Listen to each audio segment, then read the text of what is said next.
Bom dia a todos, bom domingo, domingo aí da família, domingo do ajuntamento de todos os integrantes da família.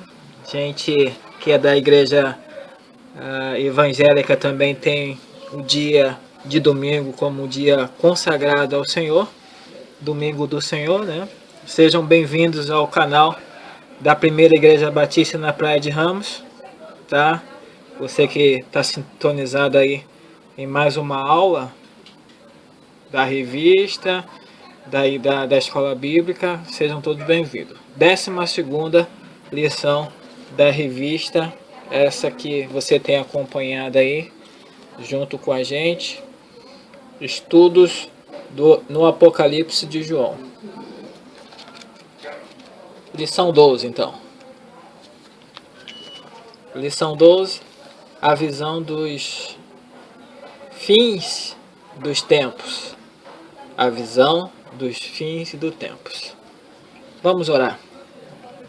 Deus, nós oramos a Ti, agradecido por tudo, pela Tua bênção, pela Tua presença na nossa vida. O Senhor tem nos dado a direção, conduzido, direcionado cada um de nós. Louvado seja o Teu nome, Tua igreja que vence por causa do Senhor e chegando mais um domingo aí, segundo a Sua graça. Que essa semana seja mais uma semana de vitória, de conquista, de experiências, de manifestação da Sua presença na nossa vida. No nome de Cristo Jesus, mais uma vez estamos estudando. Ensina-nos a caminhar aí de acordo com o Teu querer e a Tua vontade. No nome de Jesus, amém. Visão dos fins dos tempos, lição 12ª, está baseada em Apocalipse 20 e o 21, capítulo 20 e 21, né, é a base dessa lição. Texto áureo, né, o versículo para a gente ler, Apocalipse 22,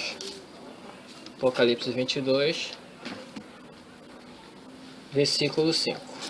Vamos lá. Bíblia aí na mão.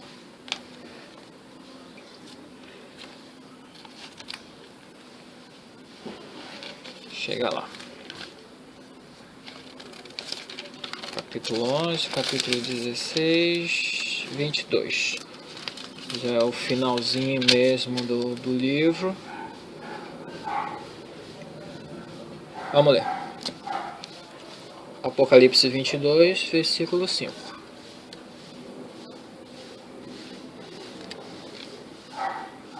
Não haverá mais noite, eles não precisarão de luz, de candeia, nem da luz do sol, pois o Senhor Deus os iluminará, e eles reinarão para todo sempre. Apocalipse 22, versículo 5. A visão dos fins do tempo. Para começar, quando uma pessoa amada precisa se ausentar por um longo tempo, a ansiedade por sua volta é muito grande. Contamos os dias para que ela regresse logo. O feliz dia do retorno é cheio de emoção. Alguns vão até a rodoviária ou aeroporto para receber o ente querido. No caminho para casa, fazemos o possível para atualizar a conversa e matar a saudade. É possível usar uma experiência muito humana da separação para aplicar a vinda de Jesus. Ele retornou para o céu, com a promessa de que um dia desceria para nos buscar. O coração dos crentes aguarda com ansiedade a vinda do nosso Senhor. Virando a página 67, lição 12, 12ª, da revista Atitude, revista voltada para o grupo jovem na Igreja Batista na Praia de Ramos. Comentando o texto bíblico, as expectativas judaicas quanto à intervenção de Deus. Expectativa messiânica é o nome que os estudiosos dão para a esperança judaica na intervenção de Deus na direção de um reino de paz e felicidade. Em linhas gerais, essa expectativa pode ser dividida em três grupos. Um grupo de judeus entendia que Deus iria intervir para fazer o seu reino e que essa intervenção poria fim à história e ao mundo material. Depois da intervenção de Deus, toda a realidade seria transcendente. Um segundo grupo entendia que Deus iria intervir para trazer o seu reino, que se materializaria dentro da história. O mundo material seria transformado para dar origem a um novo paraíso na Terra. Em outras palavras, estes esperavam que o destino do povo de Deus não seria no céu, mas aqui mesmo, numa terra transformada para sempre. Um terceiro grupo afirmava duas expectativas. Segundo este, a intervenção de Deus iria inaugurar o seu governo de paz na terra durante certo tempo. Após um período de felicidade na terra, o mundo e a história iriam passar para dar origem a uma realidade exclusivamente transcendente. Estas descrições acabam indicando qual é a expectativa que aparece em Apocalipse, capítulo 20. A visão de João se insere no terceiro tipo de expectativa, ao afirmar um governo na qual 10.000 anos seguidos do juízo final e da Nova Jerusalém, realidade transcendente. Então aí as expectativas judaicas quanto à intervenção de Deus, né? Então, três grupos aí que interpretam, que agem, né, que pensam em relação ao futuro, o futuro do fim, né? Então, o primeiro grupo de judeus, o segundo grupo, né, e o terceiro grupo fazia aí afirmava as duas expectativas. A expectativa dos judeus, a expectativa de um outro grupo, né? E um terceiro grupo, né? Ver as duas possibilidades dentro dessa questão aí do final dos tempos, que a gente está inserido no Apocalipse. Ok? Página 68 da revista Atitude, 12ª lição. Se sintonize aí, por favor. Continua lendo. As correntes em torno do milênio. As correntes em torno do milênio. A afirmar o tipo de expectativa compartilhada em Apocalipse 20, entretanto, não basta para interpretar o texto. As várias estratégias hermenêuticas acabaram reproduzindo três tipos de corrente milenaristas. Faça uma síntese das mesmas abaixo para indicar para o leitores desses estudos que não há uma maneira única de entender esse texto. Isso pede de nós humildade para compreendermos que não temos a última palavra a respeito da sua interpretação e que há outros crentes sinceros que pensam de forma diferente. A. Pré-milenismo. Faz uma leitura da vinda de Jesus esperando a historicidade do milênio. Entende que o milênio compreende um período histórico em que Jesus governará a terra, marcando-o com paz e felicidade. O termo indica que Jesus virá antes do milênio e que a sua vinda, a expectativa, a sua vinda é efetivamente sua inauguração. Esta é a perspectiva mais antiga da leitura do Apocalipse. Os primeiros leitores do livro entenderam-no desta forma, que se tornou a leitura majoritária até o século IV. B. Amilenismo. Compreende o milênio de forma simbólica como o período entre a primeira e a segunda vinda de Jesus. A vinda de Jesus trará o juízo final e o fim do mundo. Não há governo de Jesus na terra. Esta forma de leitura começou com Ticônio, século IV, e se tornou majoritária depois de Agostinho de Hipona, século V. Um destaque aqui na página 69. Visualiza aí, por favor. A noção de tempo de felicidade que precederia o último julgamento é encontrada em antigos textos judaicos. Ok? As correntes em torno do milênio foi o que eu acabei de ler nesse instante, tá? Pré-milenismo e amilenismo, ok? Então, pré-milenismo e amilenismo, tá? Então, duas correntes aí, né? Três correntes, né? A terceira tá bem aqui, que é o C, pós-milenismo. Então, três correntes aí falando sobre o milênio. O reino milenar. O reino milenar. Jesus veio, mas ainda não chegou ao fim. Um período interino de paz foi estabelecido. Um anjo desce do céu e prende o dragão. Nenhuma outra obra no Novo Testamento falou desse período de vitória interina. A noção de um tempo de felicidade que procederia o último julgamento é encontrada em antigos textos judaicos. Entretanto, apenas o Apocalipse de João fala especificamente em 1000 anos. Se o dragão foi expulso para a terra por Miguel, agora ele é novamente expulso, desta vez para o abismo. Somente após o milênio, Satã é libertado.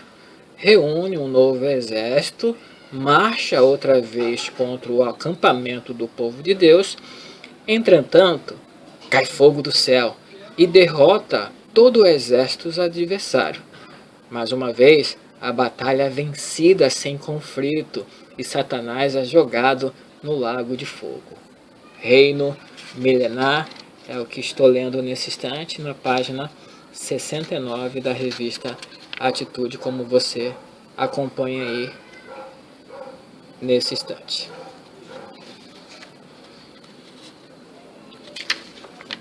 Virando a página 70, continua a ideia e a proposta do o reino milenar.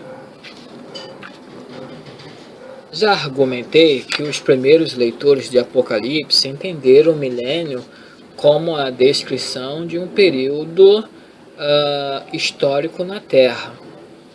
Havia antecedentes dessa expectativa entre alguns judeus, o que significa que essa esperança não era uma coisa nova para eles.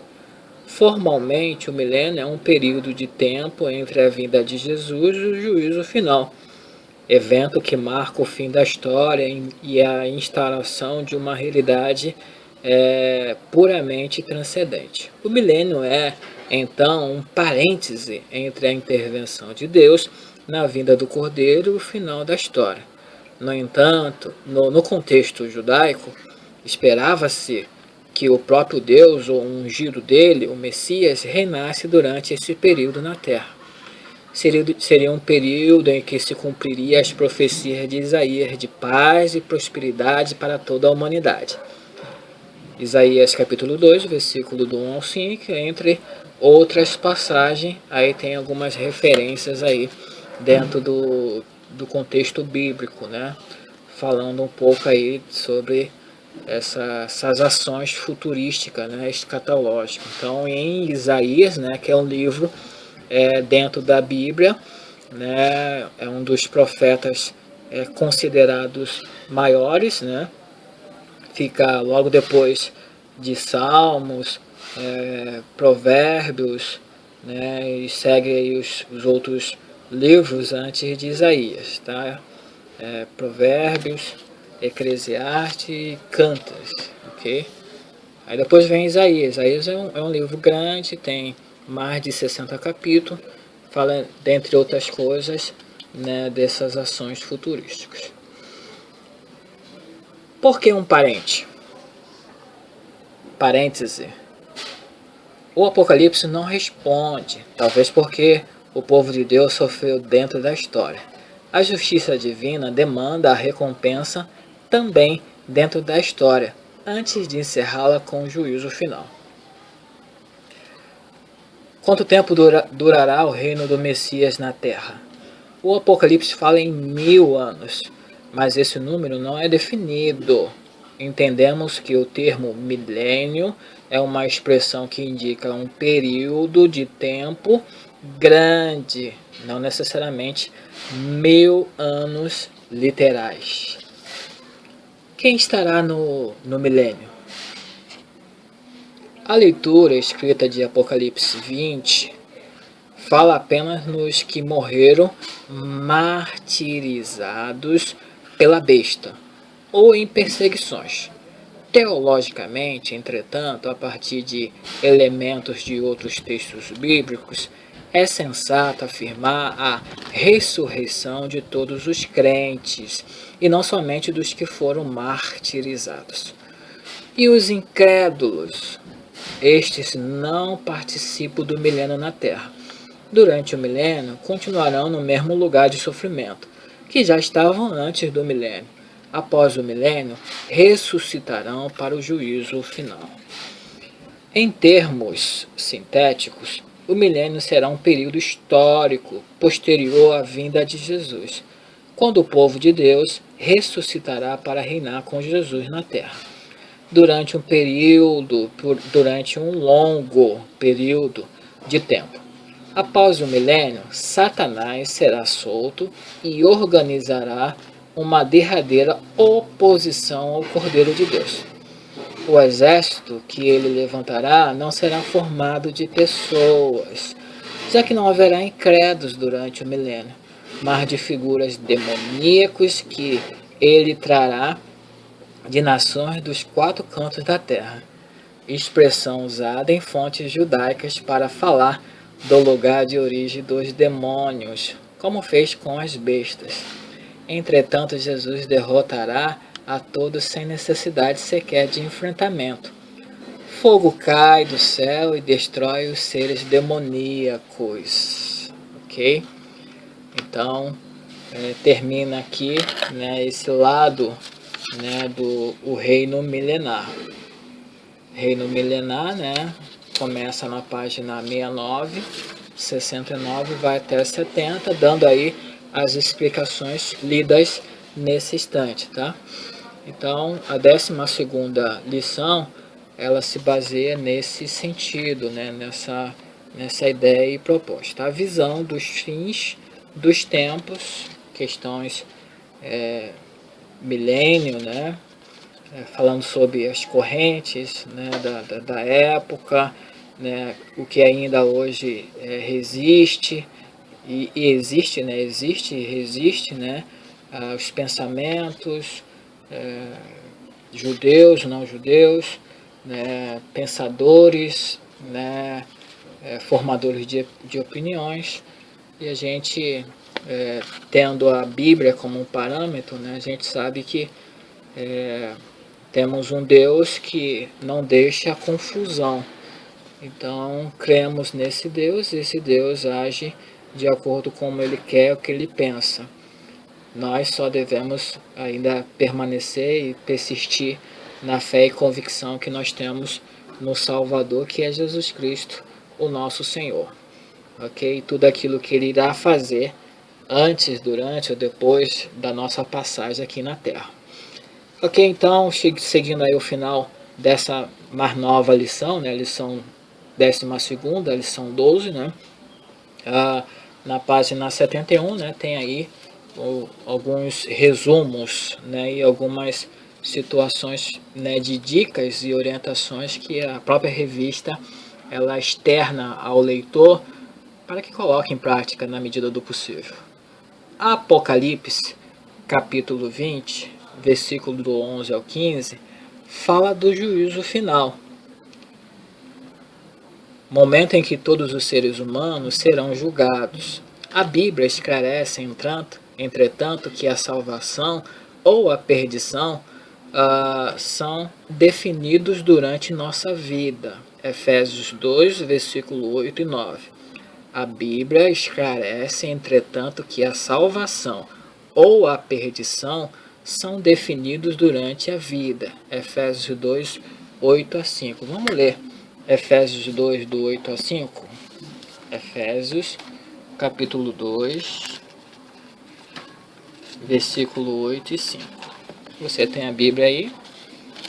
Por favor, jogue aí na internet. Se não tem a Bíblia impressa, jogue na internet, facilmente vai ser encontrada. Efésios 2, versículo 8 e 9. 2, 8 e 9. Então, estou no capítulo 3, anterior 2, versículo 8 e 9. Então, vamos lá. Leitura. Pois vocês são salvos pela graça por meio da fé. E isto não vem de vocês, é dom de Deus. Não por obras para que ninguém se glorie. Efésios capítulo 2, versículo 8 e 9, falando sobre a salvação. É isso que a lição em foco, né, vai tratar aqui. A Bíblia esclarece, entretanto, que a salvação ou a perdição são definidos durante nossa vida. Efésios 2, do 8. O juízo final, posterior ao milênio, não mudará o status espiritual de qualquer pessoa. Quem estava salvo com Cristo, com ele continuará salvo.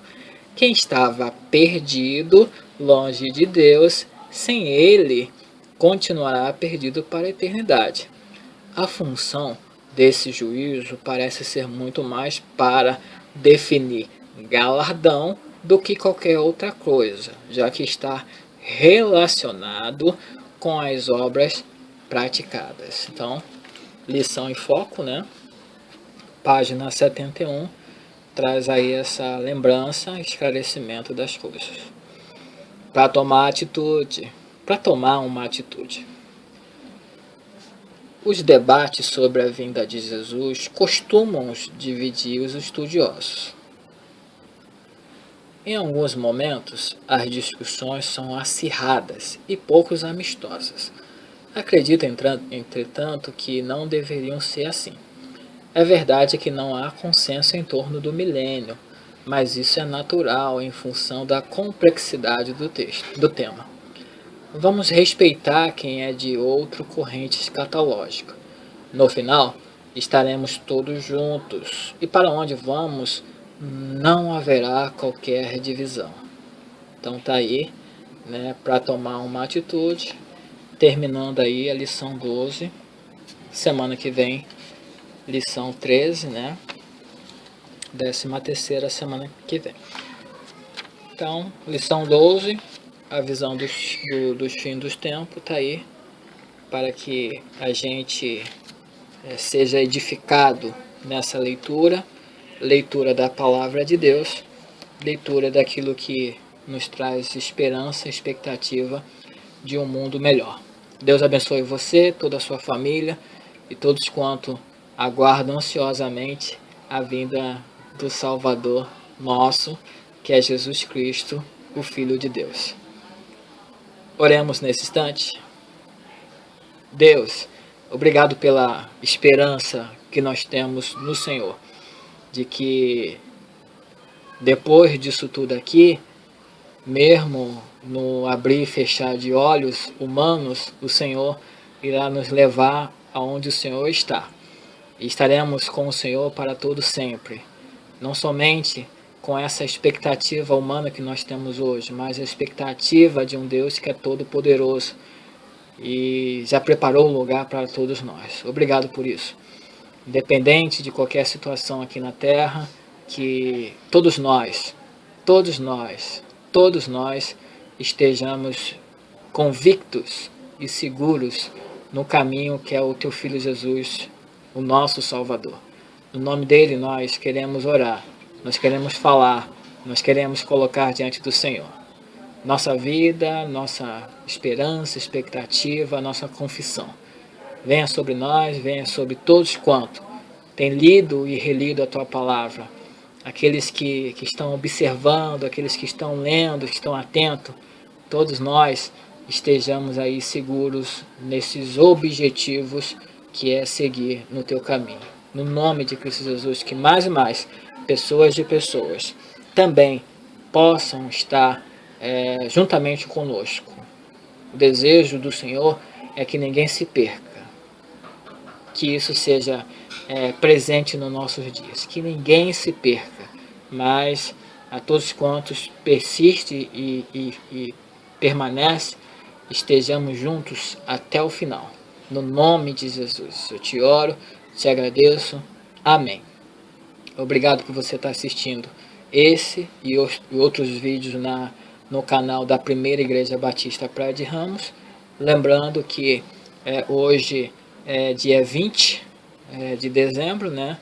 Aqui no estado do Rio de Janeiro há uma flexibilização. As igrejas estão podendo se reunir presencialmente, né, com uma quantidade mínima de pessoas, né, com um distanciamento previsto, e isso está acontecendo ainda, mas estamos também aproveitando aí a internet, né, e os meios sociais para a propagação da palavra de Deus. Enquanto é possível, enquanto podemos aí ouvir os especialistas da saúde, estamos fazendo o máximo possível que é possível, presencialmente, e também, lógico, aproveitando aí a comunicação atual, vigente, que é possível no nosso meio. Tá certo? Então, Deus abençoe você, toda a sua família. Até o próximo vídeo, lição.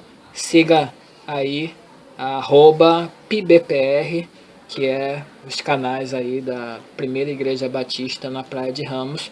Pastor titular Jairo Neves, que é o presidente desta igreja. Deus abençoe a todos, alunos, professores e todos aqueles que estão atentos à palavra de Deus.